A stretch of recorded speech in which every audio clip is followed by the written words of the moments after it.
Bem-vindo a este passeio por um dos casos mais perturbadores registrados na história de Natal, Rio Grande do Norte. Antes de começar, convido você a deixar nos comentários de onde você está nos assistindo e a hora exata em que você ouve esta narração. Estamos interessados em saber a que lugares e em que momentos do dia ou da noite essas histórias documentadas chegam. No outono de 1886, a cidade de Natal acordou com a notícia de um incêndio na Rua Chile, próximo ao antigo mercado público. O fogo consumiu parte de um casarão colonial que pertencera à família Tavares de Albuquerque, uma das mais antigas linhagens de proprietários de terras da província do Rio Grande do Norte. O imóvel estava abandonado há cerca de 3 anos. Ninguém se surpreendeu com o fato em si. Casas velhas, madeira seca, faíscas de cozinhas próximas. O que chamou a atenção das autoridades foi o que restou após as chamas. Um retrato a óleo, parcialmente queimado, de uma jovem mulher de traços delicados, olhos escuros e cabelos presos em tranças elaboradas. A moldura estava intacta, o rosto carbonizado apenas na metade esquerda. E no verso da tela, escrito a carvão, havia uma única palavra: perdão. O delegado municipal na época, Sr. Augusto Ferreira da Costa, registrou o achado em um breve relatório arquivado na Câmara Municipal. Ele descreveu o retrato como sendo de autoria desconhecida, mas de qualidade refinada, possivelmente europeia. A jovem representada usava um vestido de renda branca, típico de cerimônias formais. Havia uma corrente de ouro no pescoço, com um medalhão que não era possível identificar devido aos danos causados pelo fogo. O delegado anotou que moradores antigos da Rua Chile reconheceram a figura como sendo de Helena Tavares de Albuquerque, filha única do comerciante e senhor de engenho Custódio Tavares de Albuquerque e de Dona Francisca de Melo Tavares, falecida em circunstâncias que a documentação oficial preferia não detalhar. Segundo os registros paroquiais da Igreja de Nossa Senhora da Apresentação, Helena nasceu em 17 de março de 1863. Foi batizada 3 dias depois. Cresceu na propriedade rural da família, a fazenda Santa Cecília, localizada a aproximadamente 12 quilômetros ao sul de Natal, próxima ao rio Pitimbu. A fazenda produzia principalmente cana-de-açúcar e algodão. Custódio era visto como um homem reservado, mas respeitado. Francisca era descrita nos relatos da época como uma mulher de saúde frágil, raramente vista em público após o nascimento da filha. Helena foi educada em casa por uma preceptora vinda de Recife, uma senhora chamada Dona Amélia Correia, que ensinava francês, piano e boas maneiras. Consta em correspondências particulares preservadas pela família Correia que Helena demonstrava aptidão para a música e para o desenho, mas tinha um temperamento descrito como melancólico. Amélia teria escrito em uma carta para sua irmã, datada de junho de 1878, que a menina passava horas sozinha olhando pela janela do 2º andar da casa grande, como se esperasse por alguém que nunca chegava. Em 1880, quando Helena completou 17 anos, começaram os preparativos para seu casamento. O noivo escolhido pela família foi Antônio Soares Rebelo, filho de um importante comerciante de Recife ligado ao comércio de tecidos importados. O casamento representava uma aliança estratégica entre 2 famílias de posses consideráveis. O enlace estava marcado para outubro daquele ano, na Igreja Matriz de Natal. No entanto, em agosto de 1880, Helena desapareceu. Os registros policiais da época são escassos. O que existe está concentrado em um relatório breve feito pelo escrivão municipal José Maria de Andrade, que menciona apenas que a jovem teria saído da fazenda Santa Cecília na manhã do dia 23 de agosto, acompanhada de uma criada chamada Josefa, para visitar uma costureira na vila de Pitimbu. A costureira em questão, identificada como Dona Luísa Rodrigues, confirmou ter recebido Helena naquela manhã por volta das 9 horas. A jovem teria escolhido tecidos para o enxoval. Saiu da casa de Dona Luísa por volta das 11 horas. Josefa estava com ela. Ninguém mais as viu após esse momento. A busca oficial durou 5 dias. Foram percorridos os caminhos entre Pitimbu e a Fazenda Santa Cecília, às margens do rio, as trilhas que cortavam os canaviais. Josefa foi encontrada no 4º dia, vagando sozinha na estrada que ligava Natal a Goianinha. Estava descalça, com o vestido rasgado e apresentava sinais de exaustão severa. Quando questionada, não conseguia formar frases completas. Repetia apenas uma palavra: escuro. Josefa foi levada de volta à Fazenda Santa Cecília. Recebeu cuidados de um médico local, Dr. Inácio Batista, que diagnosticou o estado de choque nervoso. Consta no diário pessoal do médico, preservado pela Biblioteca Pública do Estado, que Josefa murmurava durante o sono, mas as palavras eram incompreensíveis. O doutor anotou que ela parecia ter presenciado algo que excedia sua capacidade de processamento racional. Helena Tavares de Albuquerque nunca foi encontrada. O casamento foi cancelado. Antônio Soares Rebelo retornou para Recife. Custódio Tavares de Albuquerque fechou a Fazenda Santa Cecília e mudou-se com a esposa para o casarão na Rua Chile, em Natal. Josefa foi enviada para um convento em João Pessoa, onde permaneceu até sua morte em 1892. Nunca voltou a falar sobre o dia 23 de agosto. A família Tavares de Albuquerque entrou em declínio silencioso. Custódio raramente saía de casa. Dona Francisca faleceu em maio de 1881. A causa registrada no atestado de óbito foi febre. Alguns vizinhos, em depoimentos informais recolhidos décadas depois por um historiador local chamado Aguinaldo Fonseca, afirmaram que Francisca nunca se recuperou da perda da filha. Diziam que ela passava os dias sentada na varanda do casarão, com os olhos fixos na direção da estrada que levava à fazenda. Custódio morreu em março de 1883. O inventário pós-morte, arquivado no Fórum de Natal, revela uma fortuna consideravelmente reduzida. A Fazenda Santa Cecília foi vendida para um grupo de investidores de Pernambuco. O casarão da Rua Chile ficou vazio. Ninguém quis comprá-lo. Durante os 3 anos seguintes, o imóvel permaneceu fechado. Moradores da rua relataram, em conversas informais, registradas em cartas e diários pessoais da época, que o casarão produzia sons estranhos durante a noite. Não eram ruídos de animais ou vento. Eram descritos como passos no 2º andar, o arrastar de móveis e, ocasionalmente, algo que lembrava choro abafado. Ninguém entrava na propriedade. Até o incêndio de 1886. A origem das chamas nunca foi determinada. O relatório do delegado Augusto Ferreira da Costa menciona que não havia indícios de invasão. As portas e janelas estavam trancadas por dentro. O fogo começou no 2º andar, especificamente no quarto que havia pertencido a Helena. Foi ali que o retrato foi encontrado. Estava apoiado contra a parede, como se alguém o tivesse posicionado de forma deliberada antes do incêndio.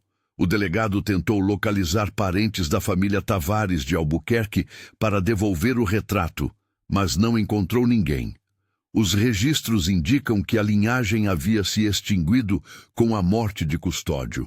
Não havia herdeiros diretos. O retrato foi guardado nos arquivos da delegacia, onde permaneceu por cerca de 2 anos. Em 1888, um escrevente chamado Raul Mendes, que trabalhava na repartição, levou a tela para casa, movido por curiosidade. Raul Mendes era viúvo, morava sozinho em uma casa pequena, na rua São José, próxima ao Baldo. Tinha 43 anos e era conhecido por sua discrição. Em uma anotação pessoal, encontrada entre seus pertences após sua morte, Raul escreveu que ficou impressionado com a qualidade do retrato. Mencionou que, apesar dos danos causados pelo fogo, a expressão da jovem era de uma tristeza tão profunda que parecia transcender a tinta e a tela. Raul morreu em circunstâncias estranhas em outubro de 1888. Foi encontrado morto em sua casa por um vizinho, Sr. Clóvis Pereira, que notou que a porta estava entreaberta. O corpo de Raul estava deitado no chão da sala, próximo ao retrato, que estava virado para a parede. Não havia sinais de violência. O médico que atestou o óbito, Dr. Henrique Dias, registrou parada cardíaca. No entanto, o vizinho Clóvis Pereira mencionou, em conversa informal com conhecidos, que o rosto de Raul apresentava uma expressão de terror absoluto. Os olhos estavam arregalados, a boca aberta, como se tivesse tentado gritar. O retrato voltou para os arquivos da delegacia. Em 1892, um jornalista de Recife chamado Luiz Correia de Melo visitou Natal para escrever uma série de artigos sobre histórias regionais. Luiz era conhecido por seu interesse em casos não resolvidos e mistérios locais. Ao pesquisar nos arquivos municipais, encontrou referências ao desaparecimento de Helena Tavares de Albuquerque e ao retrato queimado. Solicitou permissão para examinar a tela. O delegado na época, Sr. Teodoro Lopes, permitiu. Luiz Correia de Melo passou 3 dias examinando o retrato. Fez anotações detalhadas, que foram posteriormente encontradas entre seus papéis pessoais, arquivados na Biblioteca Pública de Pernambuco. Nas notas, Luiz descreveu a técnica de pintura como sendo de altíssima qualidade, possivelmente realizada por um artista europeu. Mencionou que o vestido branco retratado tinha detalhes minuciosos. Cada ponto de renda parecia ter sido pintado individualmente. Mas o que mais chamou sua atenção foi a expressão nos olhos da jovem. Luiz escreveu: "Há algo nos olhos dela que não consigo descrever com palavras adequadas. Não é apenas tristeza, é conhecimento, como se ela soubesse, no momento em que foi pintada, qual seria seu destino." Luiz tentou descobrir quem havia pintado o retrato. Contatou comerciantes de arte em Recife e até enviou cartas para galerias no Rio de Janeiro. Não obteve respostas conclusivas. A assinatura do artista, se existia, havia sido consumida pelas chamas. Luiz publicou 2 artigos sobre o caso no Jornal Diário de Pernambuco, em novembro de 1892. Os textos geraram alguma repercussão, mas nenhuma informação nova surgiu. O jornalista retornou para Recife em dezembro daquele ano. Luiz Correia de Melo faleceu em janeiro de 1893. A causa oficial foi pneumonia. No entanto, colegas de trabalho mencionaram, em conversas privadas registradas em memórias publicadas décadas depois, que Luiz havia mudado após sua viagem a Natal. Tornara-se mais retraído, dormia mal. Algumas vezes foi visto falando sozinho em sua mesa de trabalho, como se respondesse a perguntas que ninguém mais havia feito. O retrato permaneceu na delegacia de Natal por mais alguns anos. Em 1897, durante uma reforma administrativa, foi transferido para o arquivo da Câmara Municipal. Ali ficou esquecido até 1921, quando um funcionário chamado Domingos Ferreira encontrou a tela durante uma reorganização de documentos antigos. Domingos era um homem meticuloso, com formação em direito, mas que trabalhava como arquivista por necessidade financeira. Tinha 36 anos, era casado e pai de 2 filhos. Ao encontrar o retrato, ficou intrigado. Levou-o para casa com a intenção de restaurá-lo. Domingos tinha algum conhecimento de conservação de obras de arte, adquirido de forma autodidata. Durante 3 semanas, Domingos trabalhou na limpeza e restauração parcial da tela. Em cartas enviadas para um amigo em Fortaleza, professor de artes chamado Geraldo Nunes, Domingos descreveu o processo. Mencionou que, ao limpar as camadas de fuligem, percebeu detalhes que não eram visíveis antes. No fundo do retrato, atrás da figura de Helena, havia o esboço de uma janela. E através dessa janela, pintada com pinceladas quase imperceptíveis, havia uma figura. Não era possível determinar se era homem ou mulher. Era apenas uma silhueta, mas estava claramente observando Helena. Domingos escreveu que a descoberta o perturbou. Mencionou que a figura no fundo parecia ter sido pintada de forma deliberadamente ambígua, como se o artista quisesse que ela fosse notada apenas por quem olhasse com atenção. E havia algo mais. A direção do olhar de Helena não estava voltada para quem observava o retrato. Estava levemente desviada para a esquerda, como se ela estivesse olhando para algo fora do quadro, ou evitando olhar para algo dentro dele. Em abril de 1921, Domingos Ferreira devolveu o retrato para o arquivo da Câmara Municipal. Não deu explicações. Apenas disse ao supervisor que o trabalho de restauração era mais complexo do que havia previsto. Amigos próximos notaram que Domingos havia emagrecido, dormia pouco. Sua esposa, Dona Amélia Ferreira, mencionou em conversa com vizinhas, conforme relatado em cartas pessoais encontradas décadas depois, que o marido acordava durante a noite, suando, murmurando algo sobre uma janela e uma sombra. Domingos Ferreira pediu demissão do cargo de arquivista em junho de 1921.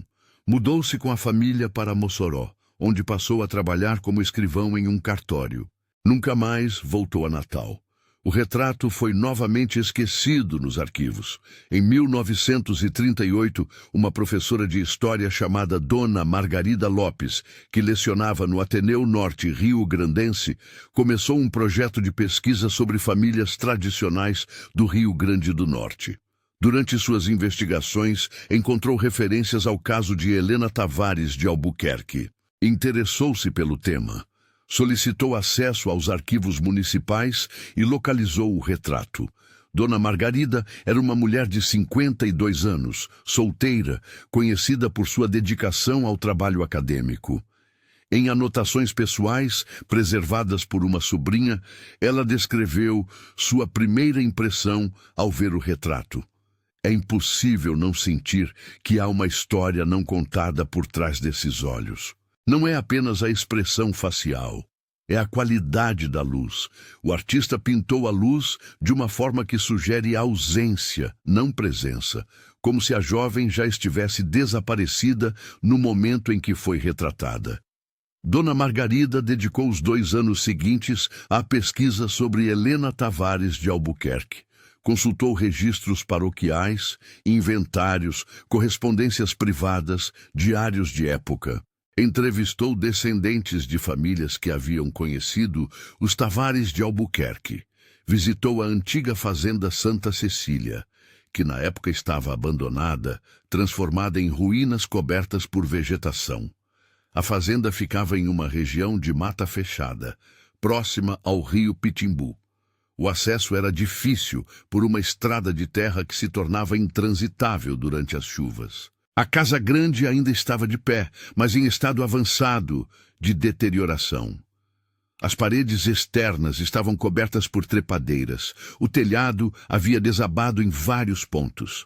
As janelas não tinham mais vidros. Dona Margarida anotou que o silêncio no local era opressor. Não havia sons de pássaros ou insetos, apenas o vento passando pelas árvores e pelo esqueleto da casa. No segundo andar da casa grande, Dona Margarida encontrou o que restava do quarto de Helena. A maior parte do mobiliário havia sido removida ou destruída pelo tempo, mas havia uma escrivaninha pequena encostada contra a parede sob uma janela que dava para os fundos da propriedade. A escrivaninha estava danificada, mas ainda tinha uma gaveta que podia ser aberta. Dentro dela, Dona Margarida encontrou um caderno. O caderno era pequeno, encadernado em couro gasto. As páginas estavam amareladas e manchadas por umidade, mas grande parte do texto ainda era legível. Era um diário. A caligrafia era delicada, com letras pequenas e regulares. As primeiras entradas datavam de janeiro de 1879. A última entrada era de agosto de 1880. Dona Margarida levou o caderno para Natal. Transcreveu todo o conteúdo em um documento datilografado, que foi posteriormente arquivado na biblioteca do Ateneu Norte Rio-Grandense. O diário de Helena Tavares de Albuquerque revelava uma jovem inteligente, sensível, mas profundamente infeliz. Ela escrevia sobre a solidão, sobre a sensação de estar presa em uma vida que não escolhera. Mencionava a mãe como uma presença distante, sempre doente, sempre silenciosa. O pai era descrito como um homem justo, mas frio, incapaz de demonstrações de afeto. Havia várias entradas sobre a preceptora, Dona Amélia.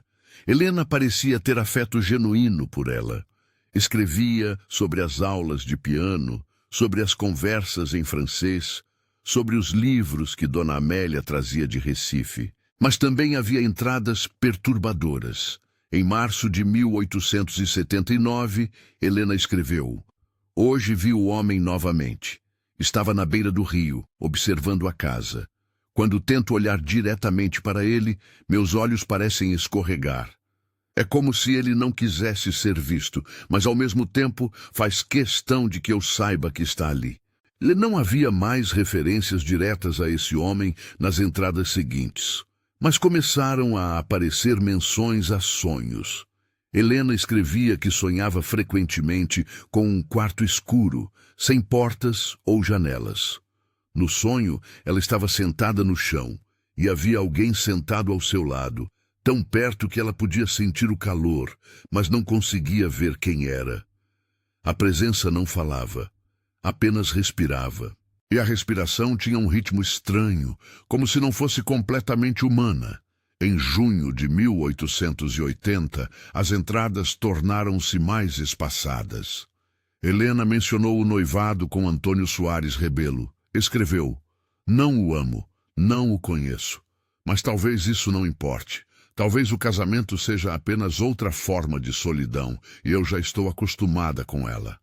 A última entrada do diário era datada de 22 de agosto de 1880, um dia antes do desaparecimento. Helena escreveu: "Amanhã vou à vila com Josefa. Meu pai insiste que os preparativos do enxoval não podem mais ser adiados. Sonhei novamente com o quarto escuro. Desta vez, a presença ao meu lado falou. Não entendi as palavras, mas entendi o significado. É hora." Dona Margarida ficou profundamente perturbada com o conteúdo do diário. Em suas anotações, ela escreveu que o texto sugeria um estado mental progressivamente deteriorado. No entanto, a caligrafia permanecia regular até a última entrada. Não havia sinais de agitação ou confusão. As frases eram bem construídas. O que Dona Margarida achava mais inquietante era o tom. Helena não escrevia como alguém que estava perdendo o controle. Escrevia como alguém que havia aceitado algo inevitável. Em março de 1940, Dona Margarida publicou um artigo sobre o caso no Boletim do Instituto Histórico e Geográfico do Rio Grande do Norte. O texto apresentava a história de Helena Tavares de Albuquerque, baseando-se nos documentos que havia encontrado, incluindo trechos do diário. O artigo gerou algum interesse entre historiadores locais, mas não houve desdobramentos significativos. Dona Margarida Lopes faleceu em maio de 1942. A causa foi um acidente doméstico. Ela caiu da escada de sua casa e bateu a cabeça. Morreu durante o transporte para o hospital. Vizinhos que a conheciam bem mencionaram, em conversas informais registradas anos depois, que Dona Margarida vinha se comportando de forma estranha nas semanas anteriores à morte. Dizia que tinha a sensação de ser observada, mesmo quando estava sozinha.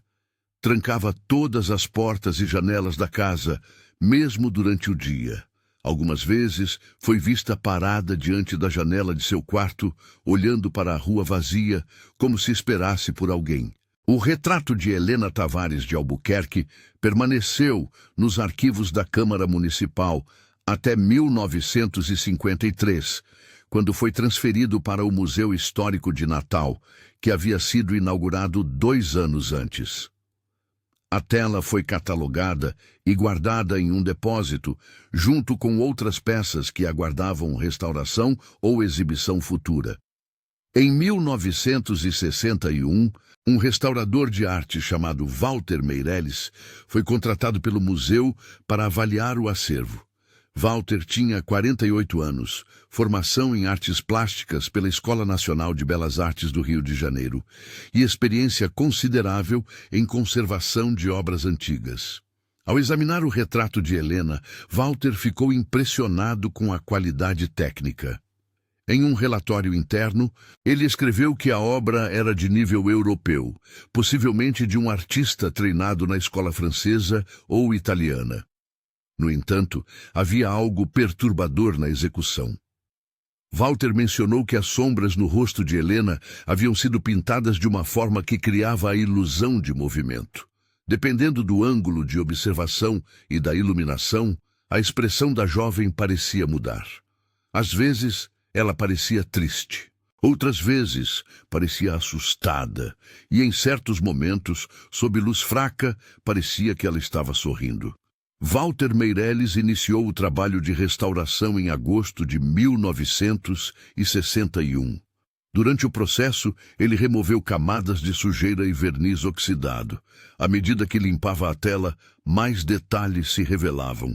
A figura no fundo, que Domingos Ferreira havia mencionado décadas antes, tornou-se mais visível.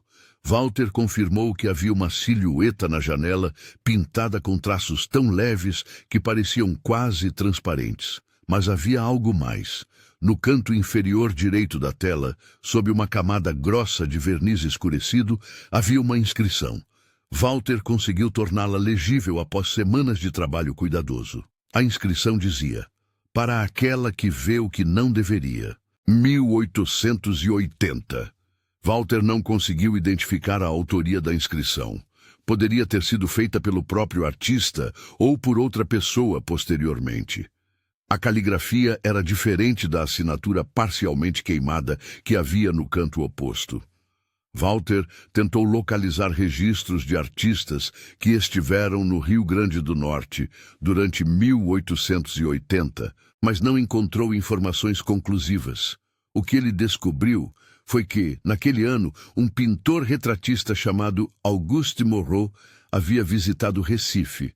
Moreau era francês, tinha a reputação de produzir retratos de alta qualidade para famílias abastadas do Nordeste. Havia registros de que ele aceitava encomendas de cidades vizinhas, incluindo Natal, mas não havia documentação que comprovasse que ele havia pintado o retrato de Helena. Walter Meirelles concluiu a restauração em dezembro de 1961. O retrato foi exibido brevemente no Museu Histórico de Natal durante uma exposição sobre famílias tradicionais da província. Ficou em exposição por 3 semanas. Durante esse período, alguns visitantes mencionaram, em conversas casuais com funcionários do museu, que sentiam um desconforto inexplicável ao olhar para a tela. Uma visitante, senhora de nome não registrado, teria dito que teve que sair da sala porque sentiu que os olhos da jovem a seguiam. Após o término da exposição, o retrato foi devolvido ao depósito. Walter Meirelles, no entanto, continuou interessado no caso. Passou os meses seguintes tentando reconstruir a história de Helena Tavares de Albuquerque. Contatou descendentes de famílias que haviam conhecido os Tavares, revisitou arquivos municipais e paroquiais e até viajou para a antiga fazenda Santa Cecília. A fazenda estava completamente em ruínas. A casa grande havia desabado quase completamente. Apenas algumas paredes externas ainda estavam de pé. Walter passou um dia explorando o local. Em suas anotações, ele descreveu a atmosfera como opressiva. Mencionou que, apesar de ser pleno dia, a luz do sol parecia não penetrar completamente entre as árvores. O silêncio era perturbador. Walter tentou entrar no que restava da casa, mas a estrutura estava instável. Decidiu não arriscar. No entanto, ele notou algo curioso. Próximo aos escombros da casa grande, havia uma estrutura de pedra parcialmente coberta por vegetação.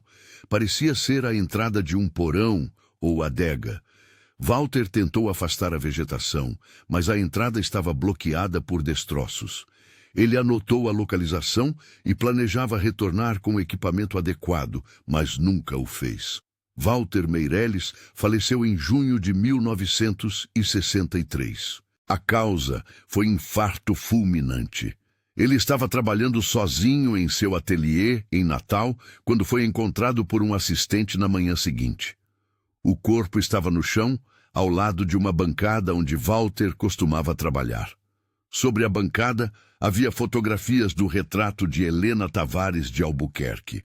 Uma delas estava virada para baixo. Quando o assistente a virou, viu que Walter havia escrito algo no verso com letra trêmula. Ela não está sozinha na tela. O retrato permaneceu no depósito do Museu Histórico de Natal. Não houve mais tentativas de exibi-lo ou restaurá-lo. Em 1968, durante uma catalogação geral do acervo, um funcionário chamado Carlos Alberto Souza encontrou o retrato em um armário fechado. Carlos tinha 29 anos, era formado em História e trabalhava no museu há 3 anos. Ao manusear a tela, notou que o verso estava parcialmente solto da moldura. Decidiu verificar se havia algum dano estrutural. Ao remover cuidadosamente o verso da moldura, Carlos encontrou algo colado na parte de trás da tela. Era uma fotografia antiga, em tons de sépia, muito danificada pelo tempo. A fotografia mostrava um grupo de pessoas posicionadas em frente à casa grande da fazenda Santa Cecília. Carlos conseguiu identificar 8 figuras. 6 estavam relativamente nítidas. 2, no entanto, estavam borradas, como se tivessem se movido durante a exposição prolongada necessária para fotografias da época. Das figuras nítidas, Carlos reconheceu Helena Tavares de Albuquerque, de pé, à esquerda. Ela usava o mesmo vestido branco do retrato. Ao seu lado, uma mulher mais velha, provavelmente Dona Francisca, sua mãe. Um homem de meia idade, possivelmente custódio. 3 outras figuras, presumivelmente criados ou funcionários da fazenda. As 2 figuras borradas estavam posicionadas uma de cada lado do grupo. Carlos não conseguiu determinar se eram homens ou mulheres, mas o que o perturbou foi a posição de uma delas. Estava exatamente atrás de Helena, tão próxima que parecia estar tocando seu ombro. Carlos Alberto Souza fez cópias da fotografia e iniciou uma investigação própria. Consultou arquivos fotográficos da época, tentou identificar o fotógrafo responsável pela imagem, procurou por outras fotografias da família Tavares de Albuquerque. Não encontrou nada. A fotografia era única. Não havia registros de quem a havia tirado ou quando exatamente fora tirada. Em outubro de 1968, Carlos decidiu visitar a antiga fazenda Santa Cecília. Levou consigo um colega do museu, um arqueólogo chamado Fernando Lins. Ambos queriam localizar a estrutura de pedra que Walter Meirelles havia mencionado em suas anotações. A fazenda estava ainda mais deteriorada do que nas descrições anteriores. A vegetação havia avançado sobre os escombros. Carlos e Fernando passaram horas procurando a entrada da estrutura subterrânea. Encontraram-na no final da tarde. A entrada estava menos obstruída do que Walter havia descrito. Alguém havia removido parte dos destroços. Não havia como saber quando ou quem havia feito isso. Carlos e Fernando desceram. A estrutura era de fato um porão. As paredes eram de pedra e tijolo. O teto era baixo. Havia umidade e cheiro de mofo. No centro do porão havia os restos de uma mesa de madeira apodrecida e, espalhados pelo chão, Parcialmente cobertos por lodo e detritos, havia objetos. Carlos e Fernando recolheram alguns: fragmentos de louça, pedaços de tecido apodrecido e algo que parecia ser um medalhão de ouro, idêntico ao que aparecia no retrato de Helena. O medalhão estava danificado, mas ainda era possível abri-lo. Dentro havia um pequeno retrato em miniatura, pintado sobre marfim. Mostrava o rosto de uma criança. Não era possível determinar se era menino ou menina. A pintura era delicada, mas a expressão da criança era estranha. Os olhos estavam abertos demais, a boca entreaberta, como se a criança estivesse surpresa ou assustada. Carlos Alberto Souza levou o medalhão para Natal. Tentou pesquisar se havia registros de filhos de Helena Tavares de Albuquerque, mas não encontrou nada. Helena havia desaparecido antes do casamento. Não havia como ter tido filhos, a menos que o medalhão pertencesse a outra pessoa da família, ou tivesse outro significado. Em suas anotações pessoais, preservadas no arquivo do museu, Carlos escreveu sobre uma descoberta perturbadora. Ao examinar o medalhão com lupa, ele notou que havia uma inscrição minúscula na borda interna.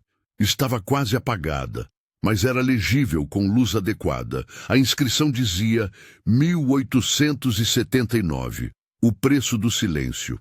Carlos não conseguiu decifrar o significado da inscrição. Consultou historiadores, genealogistas, pesquisadores de história regional. Ninguém soube explicar. O que ficou claro foi que havia camadas de segredos na história da família Tavares de Albuquerque que os registros oficiais nunca haviam revelado. Em janeiro de 1969, Carlos Alberto Souza e Fernando Lins retornaram à fazenda Santa Cecília. Queriam explorar o porão com mais cuidado, procurar por outros objetos ou documentos que pudessem esclarecer o mistério. Desceram novamente. Desta vez, levaram lanternas mais potentes e equipamento para fazer registros fotográficos. No fundo do porão, havia uma parede de tijolos que parecia mais recente do que o resto da estrutura. Carlos e Fernando perceberam que os tijolos estavam assentados de forma diferente, com argamassa mais clara. Decidiram remover alguns tijolos para verificar o que havia atrás. Atrás da parede, encontraram uma cavidade pequena, de aproximadamente 1 metro de largura por 1,5 metros de altura. Dentro da cavidade, havia um baú de madeira. O baú estava trancado, mas a madeira estava tão deteriorada que foi fácil forçá-lo. Dentro do baú, havia roupas, vestidos femininos, muito danificados pelo tempo e pela umidade. E no fundo do baú, enrolado em um pano que já não tinha cor definida, havia outro caderno. O caderno era diferente do diário de Helena. Era maior, encadernado em couro mais grosso. As páginas estavam em melhor estado de conservação, protegidas pelo pano e pela posição dentro do baú. A caligrafia era diferente, mais irregular. As entradas não tinham datas claras. Pareciam ter sido escritas ao longo de um período indefinido. O texto não era um diário convencional. Eram anotações fragmentadas, descrições de eventos, listas de nomes. Carlos e Fernando levaram o caderno para Natal e passaram semanas transcrevendo o conteúdo. O que descobriram foi perturbador. O caderno parecia ter sido escrito por Custódio Tavares de Albuquerque. A caligrafia correspondia a documentos assinados por ele que estavam nos arquivos municipais. As anotações cobriam um período que ia de 1863 até 1883, ano de sua morte. Mas não eram entradas cronológicas. Eram reflexões, confissões, descrições de coisas que Custódio parecia querer registrar, mas não de forma organizada. Uma das primeiras anotações dizia: março de 1863. Francisca deu à luz. A criança é saudável, mas Francisca não está bem. Ela olha para a menina de um jeito que me perturba, como se tivesse medo dela, ou de algo relacionado a ela. Outra anotação sem data clara dizia: a menina cresce, é bonita, mas há algo nela que não consigo nomear. Às vezes, quando ela me olha, tenho a sensação de que não é apenas ela que está me vendo. É como se houvesse outra presença, observando através dos olhos dela. Francisca sente isso também. Ela evita ficar sozinha com a menina. Carlos Alberto Souza ficou profundamente perturbado com essas anotações. Em suas próprias notas, ele escreveu: é difícil saber se o que Custódio descrevia era real ou fruto de algum distúrbio mental. Mas o fato de ele ter escondido esse caderno em uma parede lacrada sugere que ele acreditava no que estava escrevendo e que tinha medo de que alguém descobrisse. Havia outras anotações no caderno de Custódio. Uma delas mencionava a Dona Amélia, a preceptora. 1878. Dona Amélia veio me procurar hoje. Disse que a menina está tendo sonhos perturbadores. Sonhos com um quarto escuro e uma presença que fala com ela. Dona Amélia perguntou se eu acredito em coisas além da razão. Não respondi, mas sei que ela sente o mesmo que eu. Há algo errado nesta casa, e está ligado à menina. Outra anotação, datada vagamente como sendo de 1880, dizia: o noivado foi arranjado. Antônio Soares Rebelo é um bom homem. Talvez o casamento ajude. Talvez, ao sair desta casa, Helena consiga se libertar do que a assombra, ou do que assombra a todos nós por causa dela. E então havia a última anotação. Era mais longa do que as outras. Estava escrita com letra trêmula, quase ilegível em algumas partes. Agosto de 1880, Helena desapareceu. Josefa foi encontrada, mas não fala. Eu sei o que aconteceu. Não posso dizer em voz alta. Não posso escrever de forma clara, mas eu vi. Na noite anterior ao desaparecimento, eu vi. Estava na janela do segundo andar, olhando para os campos. E vi Helena. Ela estava caminhando em direção à mata, sozinha. Mas não estava sozinha. Havia algo ao lado dela, uma sombra. Não era uma sombra projetada por ela. Era uma presença. E ela caminhava voluntariamente, como se tivesse sido chamada, como se estivesse indo para casa. Carlos Alberto Souza não soube o que fazer com essas informações. Consultou Fernando Lins, que sugeriu que talvez fosse melhor não tornar o caderno público. Havia implicações éticas. A família Tavares de Albuquerque não tinha mais descendentes vivos que pudessem ser feridos pelas revelações, mas a história em si era tão perturbadora que poderia gerar especulações infundadas. Carlos decidiu arquivar o caderno no museu, mas restringiu o acesso. Apenas pesquisadores credenciados poderiam consultá-lo, mediante justificativa. O retrato de Helena Tavares de Albuquerque permaneceu no depósito, não exibido. Em março de 1969, Carlos Alberto Souza pediu demissão do Museu Histórico de Natal. Não deu explicações detalhadas, apenas mencionou que precisava de uma mudança. Mudou-se para São Paulo, onde passou a trabalhar em uma editora. Nunca mais voltou a Natal. Fernando Lins continuou trabalhando no museu por mais alguns anos. Em entrevistas posteriores, realizadas décadas depois por um pesquisador acadêmico, Fernando mencionou que a experiência na Fazenda Santa Cecília o havia afetado profundamente. Disse que, nos meses seguintes à descoberta do baú e do caderno, teve dificuldades para dormir. Sonhava repetidamente com o porão, com a parede de tijolos, com o baú aberto.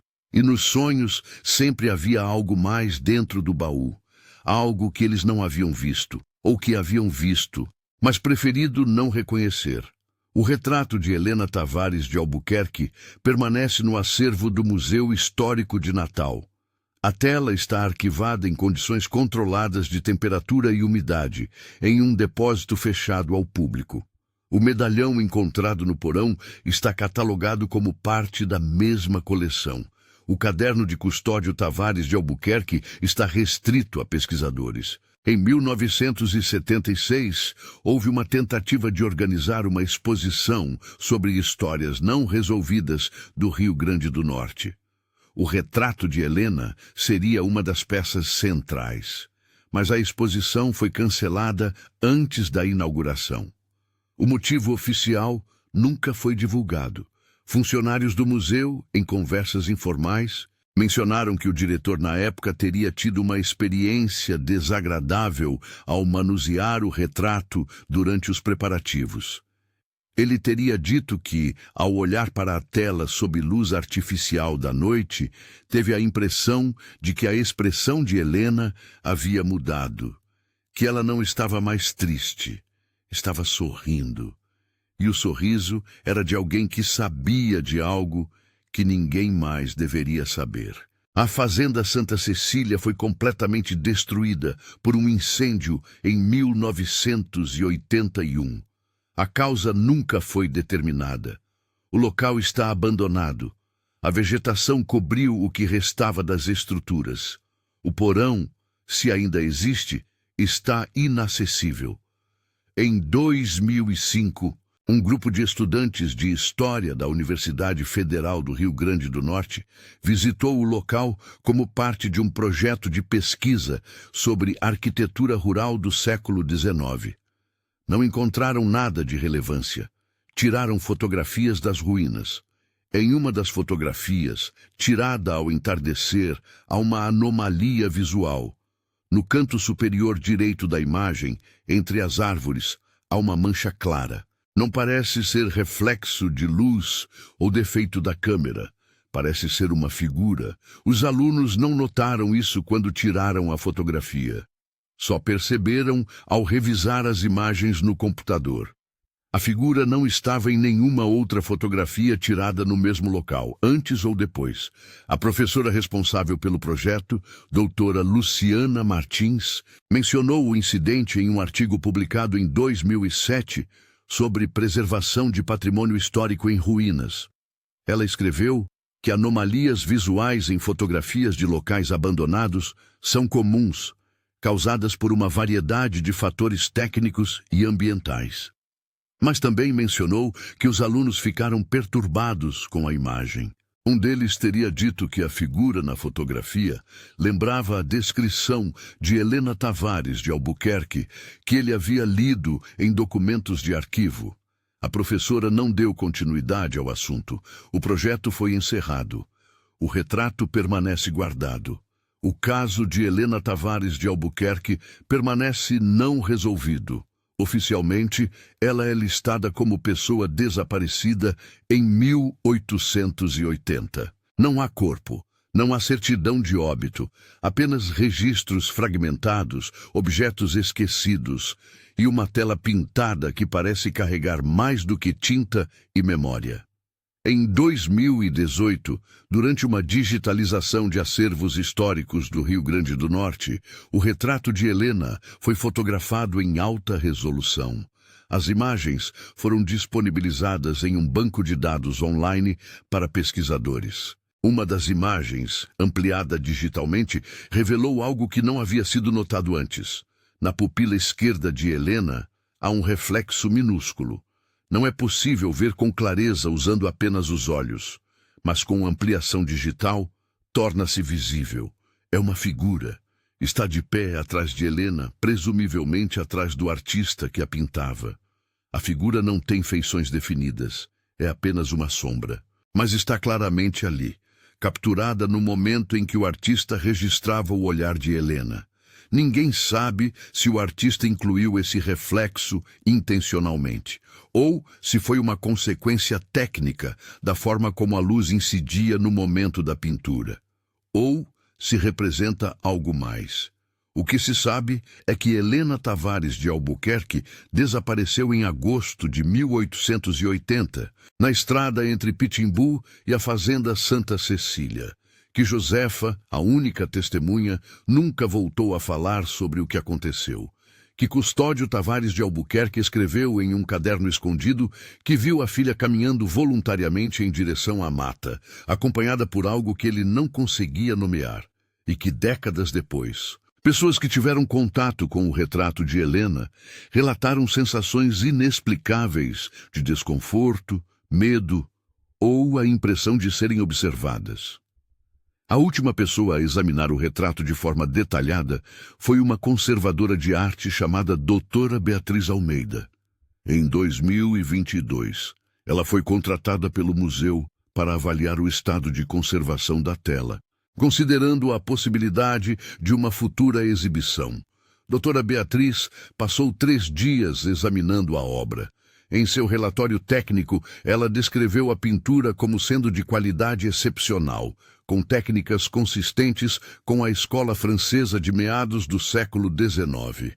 Mencionou que a tela estava em condição razoável, considerando a idade e os danos do incêndio. Recomendou alguns procedimentos de conservação preventiva, mas concluiu que a obra poderia ser exibida com segurança. No entanto, em uma anotação pessoal, não incluída no relatório oficial, Doutora Beatriz escreveu: "Há algo nesta pintura que não consigo explicar tecnicamente. A forma como as sombras foram aplicadas cria uma profundidade que parece ir além da superfície da tela.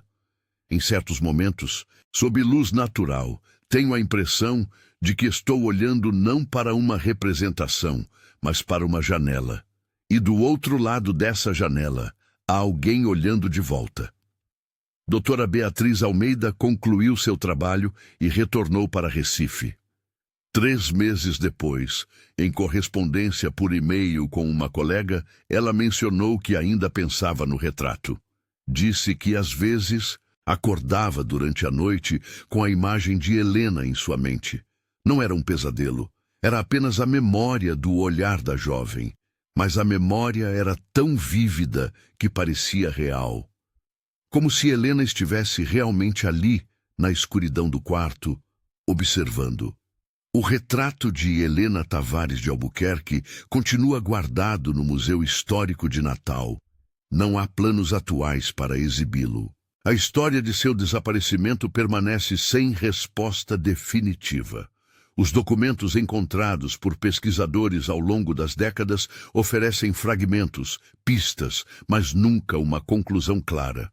O que permanece é o silêncio da família que preferiu não falar sobre o que sabia.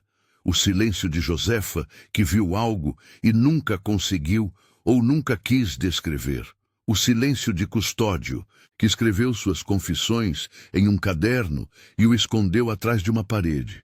E o silêncio do próprio retrato, que mostra uma jovem congelada no tempo, com um olhar que parece carregar conhecimento de algo que ninguém mais deveria ver. Em 2023, uma pesquisadora independente chamada Ana Paula Correia iniciou um projeto pessoal de investigação sobre o caso. Ana Paula não tinha vínculo acadêmico formal, mas tinha interesse profundo em história regional e casos não resolvidos. Ela passou meses revisitando todos os documentos disponíveis. Contatou descendentes de famílias que haviam conhecido os Tavares de Albuquerque e até viajou para a região onde ficava a antiga fazenda Santa Cecília. Ana Paula não encontrou a estrutura do porão. A área está completamente coberta por vegetação densa. Mas ela conversou com moradores locais, pessoas cujas famílias vivem na região há gerações. Alguns deles conheciam histórias transmitidas oralmente sobre a fazenda Santa Cecília e sobre a família Tavares. As histórias variavam, mas havia elementos recorrentes. Falavam de uma jovem que havia desaparecido, de uma mãe que nunca se recuperou, de um pai que havia morrido sozinho, falando com sombras, e de sons estranhos que, segundo alguns, ainda podiam ser ouvidos na mata próxima ao local onde a fazenda ficava. Sons de passos, de respiração, de algo que se movia entre as árvores, mas nunca era visto claramente. Ana Paula gravou entrevistas com alguns desses moradores. Em uma das entrevistas, um senhor de 83 anos cujo avô havia trabalhado em fazendas vizinhas a Santa Cecília, mencionou algo que não estava em nenhum registro escrito. Ele disse que seu avô costumava contar que, na época do desaparecimento de Helena, houve buscas na mata, e durante uma dessas buscas, alguns homens encontraram um lugar estranho. Era uma clareira pequena, circular, onde a vegetação não crescia. O chão estava coberto por uma camada fina de cinzas, como se tivesse havido uma fogueira. Mas não havia restos de madeira queimada, apenas cinzas, e no centro da clareira havia uma marca. Não era um símbolo reconhecível, era apenas uma linha curva desenhada nas cinzas que formava algo que lembrava uma espiral. Os homens ficaram perturbados e decidiram não falar sobre isso com as autoridades. Tinham medo de serem ridicularizados, ou de algo pior. Ana Paula tentou localizar essa clareira. Passou dias explorando a mata, mas não encontrou nada. A região mudou muito ao longo de mais de um século. Trilhas antigas desapareceram. A vegetação se transformou. Se a clareira existiu, não existe mais, ou está escondida de forma que não pode ser encontrada facilmente. Em abril de 2023, Ana Paula solicitou permissão ao Museu Histórico de Natal para examinar o retrato de Helena. A permissão foi concedida, mas com restrições. Ela poderia ver a tela, mas não poderia fotografá-la ou tocá-la. A sessão de visualização ocorreu em uma sala fechada, com supervisão de um funcionário do museu. Ana Paula ficou diante do retrato por aproximadamente 2 horas. Fez anotações detalhadas. Em um texto que ela publicou posteriormente em um blog pessoal, descreveu a experiência. Não sei explicar o que senti ao olhar para aquela pintura. É tecnicamente perfeita. Cada detalhe foi executado com precisão. Mas há algo na expressão de Helena que vai além da técnica. É como se o artista tivesse capturado não apenas sua aparência, mas sua essência. E essa essência é de alguém que estava esperando. Não sei por quê, não sei pelo quê, mas ela estava esperando. E quando olho para os olhos dela, tenho a certeza de que o que ela esperava chegou. Ana Paula Correia encerrou sua pesquisa em junho de 2023. Disse que não havia mais nada que pudesse descobrir. Todos os documentos acessíveis haviam sido consultados. Todas as pessoas relevantes haviam sido entrevistadas. O que restava eram apenas teorias, especulações e a sensação permanente de que havia algo crucial que ela não estava vendo. O que estava vendo, mas não estava compreendendo. Hoje, mais de 140 anos após o desaparecimento de Helena Tavares de Albuquerque, o caso permanece oficialmente não resolvido. Não há corpo, não há confissão, não há resposta definitiva sobre o que aconteceu naquela manhã de agosto de 1880 na estrada entre Pitimbu e a fazenda Santa Cecília. O que existe é um retrato. Uma tela pintada com maestria por um artista desconhecido, mostrando uma jovem de 19 anos, vestida de branco, com um olhar que parece atravessar o tempo. E atrás dela, na penumbra da pintura, há uma janela. E nessa janela há uma sombra. Uma presença que o artista escolheu incluir ou que se incluiu por conta própria. Ninguém sabe. O retrato permanece guardado. A história permanece incompleta. E a pergunta permanece sem resposta. O que Helena viu? O que ela sabia?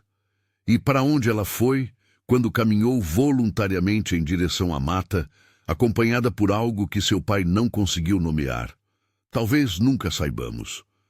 Talvez algumas histórias não sejam feitas para ter finais claros. Talvez o terror verdadeiro não esteja no que aconteceu, mas no fato de que nunca saberemos com certeza. E que, em algum lugar, entre os registros fragmentados, os objetos esquecidos e as sombras pintadas em uma tela antiga, a verdade esteja esperando. Não para ser descoberta, mas para ser reconhecida. E talvez, quando alguém olha para o retrato de Helena Tavares de Albuquerque, não esteja apenas olhando para uma pintura, Talvez esteja olhando para um portal, para um momento congelado, onde algo foi visto, registrado e preservado. E do outro lado desse momento há um olhar, olhando de volta, sempre olhando de volta, esperando que alguém finalmente entenda. Até hoje, em noites silenciosas na região de Natal, próximas aos locais onde a Fazenda Santa Cecília um dia existiu, moradores ocasionalmente relatam sons estranhos. Não são sons de animais, não são sons do vento, são passos, leves, regulares, como alguém caminhando pela mata. E às vezes, quando o silêncio é profundo o suficiente, há algo mais. Uma respiração, suave, rítmica, como se algo estivesse ali, esperando, apenas esperando, como sempre esteve, como sempre estará. Helena Tavares de Albuquerque saiu de casa em agosto de 1880. Mas a pergunta que permanece não é para onde ela foi, é se ela realmente foi embora, ou se de alguma forma ela nunca saiu, se está presa, não apenas na memória, não apenas nos registros, mas em algum lugar entre o que foi pintado e o que nunca deveria ter sido visto. E ali, nesse lugar indefinido, ela continua, olhando, esperando, para sempre jovem, para sempre vestida de branco, para sempre com aquele olhar que sabe algo que ninguém mais deveria saber. Esse caso permanece arquivado como pessoa desaparecida. Mas aqueles que estudaram os documentos, que examinaram o retrato, que ouviram as histórias transmitidas através de gerações, sabem que há mais. Sempre há mais. E talvez seja melhor que nunca saibamos exatamente o que.